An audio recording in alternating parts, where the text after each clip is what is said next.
Hello there, my name's Card.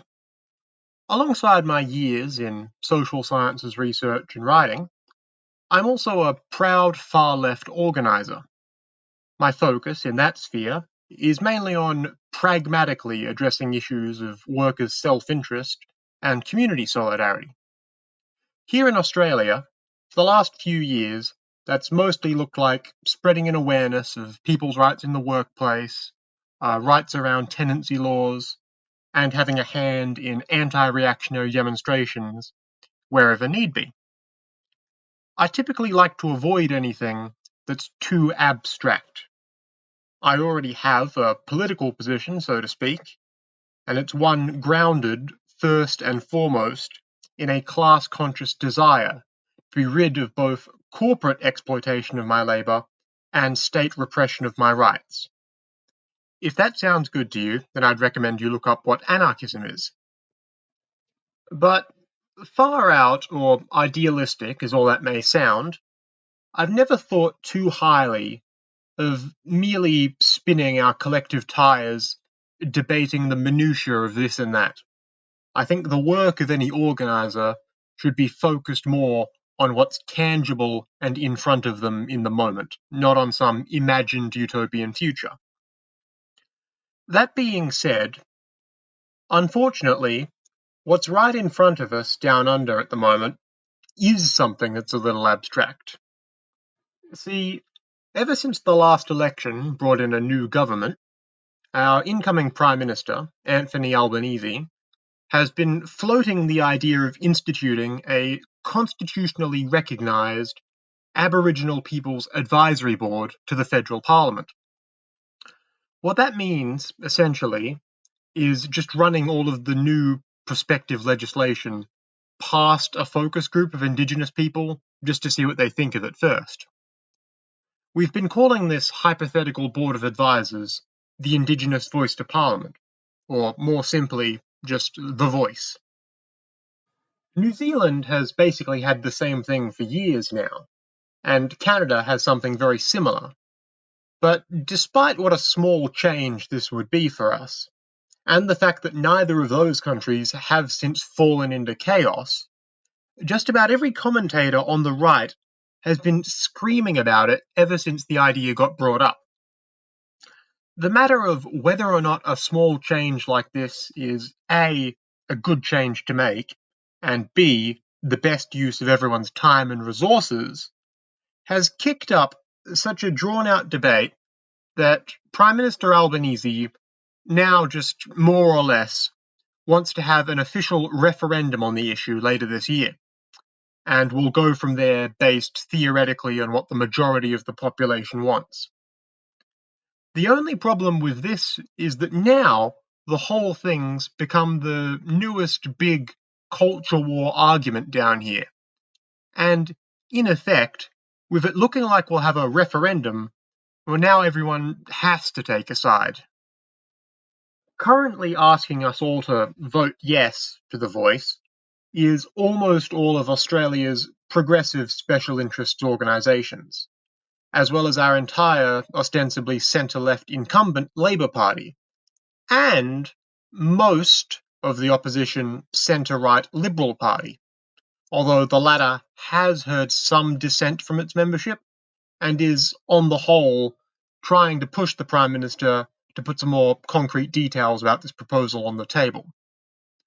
The vote no crowd is mostly then just the fringes of the Liberal Party, their supporters, some assorted reactionary cranks that have been foaming at the mouth ever since the end of the White Australia policy, and perhaps most curiously, a small but impassioned group of progressive leftists of one sort or another, largely themselves Indigenous, who see endorsing the voice to Parliament as accepting a small concession from the government when they should be pushing for much more radical change. The unfortunate thing about a binary choice, like this referendum will be, is that there isn't a whole lot of room for nuance or showing your reasoning at the ballot box. When, at the end of the day, you're just choosing yes or no, and unlike say, our last public referendum, when we decided whether or not to legalize gay marriage, this time we're dealing with something that, dare I say, is a lot less actually impactful and clearly a lot less understood. I've made the following argument to innumerable fellow lefties in the past few months, so I figured I might as well get it on record. I certainly don't think The Voice is going to be any big sea change in Australian politics. But since, at the end of the day, my choice is between yes or no, my intent is to vote yes. But in the run-up to the referendum itself, I wouldn't advise we spend any considerable time on it. Hopefully you know and acknowledge that no capitalist government will ever willingly do anything to undermine its own power, nor do career politicians typically make decisions based on any sort of actual ethical calculus. There is a pragmatic reason that this government, and even its Liberal Party predecessor, has bandied the idea of the Indigenous Parliamentary Focus Group before. In this country, over even just the last 5 years, we've seen more and more young adults, people just coming of age, and perhaps those voting and thinking about politics for the first time, walk away from uncritically turning a blind eye to issues of Indigenous determination. And it's getting pretty easy to see, too. Take, for example, the national holiday, Australia Day, January 26th. It's the anniversary of when the first representatives of the British Crown landed on this continent and subsequently claimed it. More and more young voters are preferring not to celebrate the day, either just treating it as a generic day off, or increasingly attending Invasion Day rallies on the 26th, independent alternative events essentially centered around protesting the celebration of colonization. The crowds at those have been growing remarkably quickly, and really for the first time in 240 years, it looks like we might just be working towards actual widespread momentum behind a mass movement for increased Indigenous sovereignty.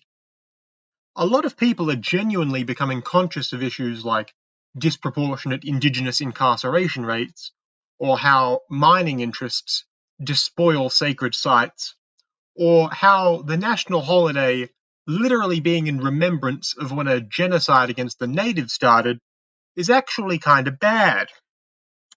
With all this public momentum building, the government simply has a vested interest in undercutting the emergent campaign for a greater Indigenous sovereignty. It's not that complicated.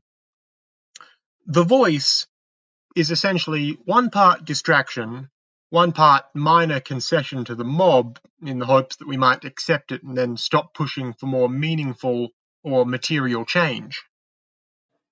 Both major parties, as well as the likes of Rupert Murdoch's News Corp and this country's fetid mining industry, wouldn't all be waving this voice along with overt approval if it wasn't a strategic move. Any serious leftist ought to be able to look at this situation and see it for what it is just immediately, and attempt to release a little bit of steam from behind grassroots activists by throwing us down a tiny and mostly symbolic bone. But that analysis alone doesn't completely answer the question, I would point out. All things considered, should we rather the Voice referendum end up favouring the yes or the no vote? Theoretically speaking, if the no vote wins, literally nothing changes. The law doesn't change, no problems are fixed, and hopefully the left in this country wouldn't be so disheartened it gets set back at all by that sort of result. If the yes vote wins, we get at least a symbolic victory. And I, for one, have enough confidence in the activists and radicals of this continent to think we wouldn't just rest on our laurels after that. Get the voice by all means, but then keep pushing for more and more. I have to reject the calls of the scant few on the left who are barracking for the referendum to fail. For all the good faith speculation of some that rejecting any sort of electoralist compromise here is worth some sort of moral victory, or that the way through is by hoping for the contradictions to heighten even further, I just don't really think either is true here. Nor do I think it's the right time to put that much effort into the campaign against the yes vote anyway, even if you're just thinking pragmatically. But I think it's also worth at least mentioning that anyone opposing the voice would then unfortunately now be sharing a side with the absolute ghouls of the reactionary far right, who apparently can't even stand to see a token concession made to Australia's First Nation peoples. As we get closer to the day of the referendum itself, we can expect that more than a few individuals with fascistic leanings are going to try and make culture war hay out of the matter. And I'd greatly prefer to avoid even appearing to share a political position with those people, or give them a symbolic victory at the ballot box either. Just because the Indigenous voice to Parliament really isn't what any hardcore lefty would have asked for, there's no shame in voting yes. And ideally, taking the W once the results are tabulated, but not letting up the fight for even a single second afterwards. If we need to vote on this, I'll vote yes. Granted, it's a very qualified yes, but no matter how big of an asterisk is amended on my vote, it's still a yes. I hope that this bit of thinking out loud might just have helped you and yours if you've been discussing this yourself as of late. Once again, my name's Card. This has been Card Posting. Feel free to share this around or subscribe if you'd like to hear more from me in the future. Bye for now, and have a lovely day.